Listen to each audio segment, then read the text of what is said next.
Hi, I'm Leanne Ueberroth. I'm the emotional support teacher here at the high school. Most students refer to me as Mrs. U. I have a paraeducator in the room as well. Her name is Joanne Grzinski, and the students refer to her as Mrs. G. So, students in this class receive direct instruction in emotional support. It's not your typical classroom. Students that are part of this class do have an IEP, and we work on a variety of social, behavioral, and transitional skills. Some of those include decision making, stress management, managing conflict. We work on emotional regulation, coping skills. Um, we work on resumes as part of the transitional skills. So we do a variety of things within the room. They do also have time for academic support, and we help them with their content classes so that they can earn the credits they need to graduate, get into CTC, or pursue whatever goals they may have. Um, so one of the things, a typical class for us is listed on the board. The students come in, and the first thing they do is scan in.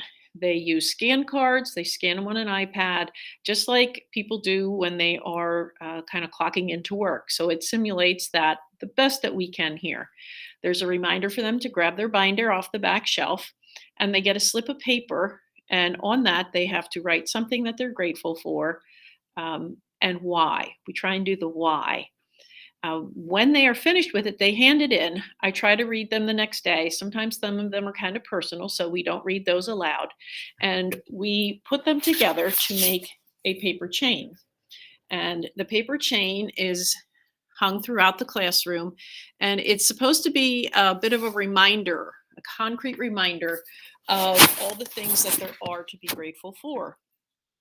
Um, Students are also given, it's just a little white raffle ticket, and each day that they come, they get a ticket. It just looks like that. They put their name on the back and they put it in a can that we have in the back of the room. They also are given tickets for other good decisions and behaviors that they exhibit during class time. At the end of the week, we pick two tickets and they earn a banknote, which is like classroom economy money. Um, After they do scan in, they are supposed to hang their scan card on the emotional health check in. And that's just a bulletin board I have in the back of the room that says, I'm great, I'm okay, I'm meh, I'm struggling, or I'm having a hard time and would like a check in. And so that gives me an idea just as soon as they walk in the room who might be having a rough day. Do we need to just talk about it, or where students are as they enter my classroom each day? Um, so once everybody's here and we've taken care of those initial things, we just take care of attendance and then announcements, which could be specifically for a student for this class or school wide. Point sheets. So students all have point sheets, and those are used as a grade. Um, Point sheets look like this. They are actually yellow. Students are asked to write their name in cursive at the top, and then they determine a goal. Many of them use grades for goals. So a typical one would be maintain grades of 70% or better for 5 consecutive days equals a banknote or whatever they choose. We kind of work through that. If they are going to work for something, a much higher grade or for a longer period of time, we might work for Chinese for lunch or pizza or McDonald's or a free block to kind of listen to their music or whatever it may be. So we kind of wheel and deal in those things. Um, they need an 80%. These are the steps. Every student starts on step 5. So if they go through the day, and we'll take a look at these in a moment, but if they go through the day and they earn 80% or higher, they move up a step. If their score for the day is less than 80%, they move down. So if they get to 30, they would move on to what we call the green level, which gives them more opportunities within the classroom. So the 10 areas that we look at are basically skills that you would again see in a job or in life in general. The first one, I chose to achieve my goal. And we do some lessons on goal setting and what is called a SMART goal. So we determine, did you reach your goal for that day? If it's a grade, we can look at that at the beginning. Other times we have to look at it because it's a behavior for the class. Did you exhibit that behavior? Was it a good behavior? So we determine, did they achieve their goal? Were they here on time, prepared for class, remain in the designated area? If they're having to leave the room to go to their lockers, or even within the classroom, they're walking around and perhaps distracting others. So, were they where they needed to be? Did they complete the assigned tasks? Did they participate appropriately? Using technology appropriately. Technology can be great, but it's also one of the biggest issues that we see within the class. Phones out, texting, games, computers open, playing games rather than what they need to be doing. So that's a daily struggle. Um, and I do try to explain to them there are jobs that if you get your phone out, you're fired on the spot. Like, it depends where you're going to be working. Some are more lenient with it than others. Following verbal and written requests and directives upon the first request, we talk about respectful language in tone, timing, volume, and content. Tone, not necessarily what you say, but how you say it. The timing of it, it should not be blurted out when somebody else is talking. It's one person at a time. Volume appropriate to the setting, and content needs to be school appropriate. And then, do they accept the consequences for the behavior? We all make mistakes. The question is, do they blame it on everyone else? And do they, harbor those feelings of anger? Or do they say, you know what, I made a mistake. Let's move forward. Once they fill their point sheet, which is generally 5 days, they get paid. And when they get paid in our classroom money. They have to fill out a deposit slip and make a deposit into our online. They each have an online bank account with My Kids Bank. So they have to make a deposit into their bank account. They also have to maintain a check register. The check register is collected every month, and that is part of their grade as well. So at that point, that's kind of every day we kind of start with that. So here are their point sheets, their banking. They get a chance to go next door, and there are snacks and drinks that they can purchase for consumption within the classroom. Take it to lunch. They may not take them to other classes, however. We then try to get to the lesson, which is from a book, Positive Life Changes. There are like 3 sections to this particular series. Who am I and where am I going? How do I get along with others? And how do I solve problems and make good decisions? So we work through this together. We try and use real life scenarios. Sometimes it's difficult. We talk about perspective and how you try and put yourself in somebody else's position.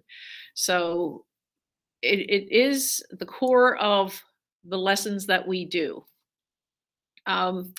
With our current situation, if the weather is nice, we try and get outside. But even if the weather's not nice, we try to take a little bit of a break, allow students to use the bathroom, get a drink. Many of the students I work with have a hard time making it through 80-minute classes. So we try and manage it and then give them a chance to kind of regroup and then come back.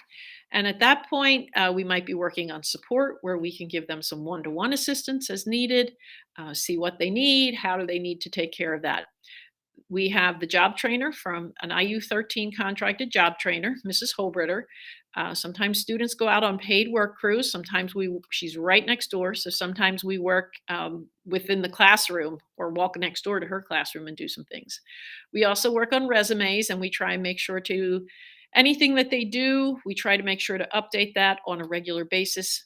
They start that the first time that I have them, and we try to maintain that throughout their high school career. So when they leave, they do have a very basic resume at their disposal. We work together on the resumes. We update them. We do weekly journals. Some students hate to write. Others love to write. They are given prompts, or they can choose to write about anything. And for some, I feel it's very therapeutic. They can tell me they hate school and why. So we do that at least once a week. Fridays, we do something called Power. It's a school-wide initiative, positive outcomes while enjoying reading. Students are asked to read. Could be a newspaper, could be a book, but in my room, I ask them to present what they've read. Tell us a little bit about what you read today. And it gives them a good opportunity to speak in front of their peers, some summarizing of materials, and it has led to some very, very interesting and enlightening conversation. Sometimes that's as far as we get on a Friday. Um, every Monday, we do cursive. They practice their name in cursive so that if they're signing a mortgage or for a car loan, whatever it may be, or a check, they know how to write their name in cursive. And we basically touch on anything that becomes apparent as a need. Addressing an envelope, we send out Christmas cards because they don't understand how to address an envelope correctly. We talk about CTC, what you need to do to get there. What do they offer? What are the jobs like? What do they pay? I have students that are interested in the military, so we talk about ASVABs, the Armed Service Vocational Aptitude Battery. I show them some practice tests and we do them together. So we do pretty much anything that comes up as a need and we try to make it into a lesson. Um, I can have students one semester, or I can have them every semester of their high school careers. They each do have something called a quick pass, and that just allows them, if they're struggling in a class, perhaps feeling really anxious, situation has them angry. If they cannot use the coping skills that we're trying to get them to use, they can come down and we can kind of talk through it and figure out what the next step is. So, um, again, we are not your typical class.